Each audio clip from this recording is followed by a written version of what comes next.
Praise lord. దేవుని ప్రశస్తమైన నామములకు మహిమ కలుగునుగాక. ప్రభు పేరట మీ అందరికీ హృదయపూర్వక వందనాలు. ఈ ఉదయకాలము దేవుని వాక్యాన్ని విందాం.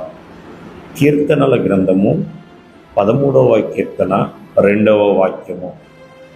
ఎంతవరకు నా మనస్సులో నేను చింతపడుదును. ప్రియులరా, ఇక్కడ భక్తుడైన దావీదు చక్కటి కీర్తన రాస్తున్నాడు. దేవా, ఎన్నాళ్ళు వరకు నన్ను మరచిపోదు, నిత్యము మరచిదివా, ఎంతకాలము విముఖుడువై ఉందువు. అయా, నేను ఎంతకాలము నా మనసులో చింతపడాలి, ఎంతకాలము నేను ఎంతవరకు దుఃఖాక్రాంతుడిగా ఉండాలి, ఎంతవరకు నా శత్రువు నా మీద హెచ్చించుకుంటారు అని, ఇలా ఎంతకాలము ఎంతవరకు అని ప్రియమైన వాళ్ళరా అంతా కూడా తన జీవితంలో ప్రశ్నగానే ఉంటుందండి ఈ 2-3 వచనాలన్నీ. కావున మానవ జీవితంలో కూడా ఇలా ఎవరికి వాళ్ళే వారి గురించి వారు సెలవిస్తూ ఉంటారు. ఉదాహరణగా చెప్పాలంటే, శంకరి నేను పాపిని అంటున్నాడు. అయ్యా, నేను పాపిని ప్రభువా. అలాగే భక్తుడైన పౌలు అంటాడు, నేను ప్రధాన పాపిని ప్రభువా అంటూ ఉంటాడు. ప్రధాన పాపిని.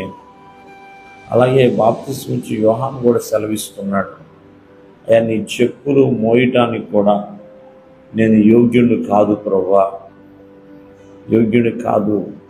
అలాగే దావీదు కూడా నేను చచ్చిన కుక్క వంటి వాడినని తన యొక్క గ్రంథాల్లో రాయబడుతూ ఉంటాయి. ఇవన్నీ కూడా తగ్గింపు మాటలు, లేకపోతే వారిలో ఉన్న లోపాల గురించి దేవునికి చెప్పుకోవటం. మోషే కూడా ఆనాడు ఐగుప్తు దేశం వెళ్ళమంటే, ఇశ్రాయేలు ప్రజలు విడిపించమంటే, అయ్యా నేను నెత్తివాడిని కదా నాయన, అయ్యా నేను నాకు నోటి మాంద్యం ఉంది కదా ప్రభువా అంటూ తన సెలవిస్తూ ఉంటాడు. ఇలా ఎంతోమంది, అబ్రహాం అయితే ప్రార్థన చేస్తున్నప్పుడు సొదొమ గొమొర్రా పట్టణాల కోసం ప్రార్థన చేస్తూ, అయ్యా ధూళియు బూడిదనైన నేను నీతో మాట్లాడ తెగించి ఉన్నాను అని.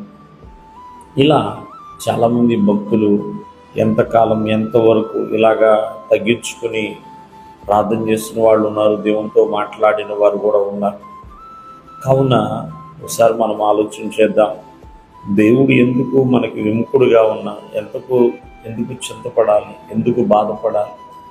ఆయన నిత్యము మన జీవితాన్ని ప్రేమైన వల్ల మరిచే దేవుడైతే కాదండి. కావున ఒకసారి ఆలోచించు, ఎంతవరకు అని అనుకుంటున్నావు?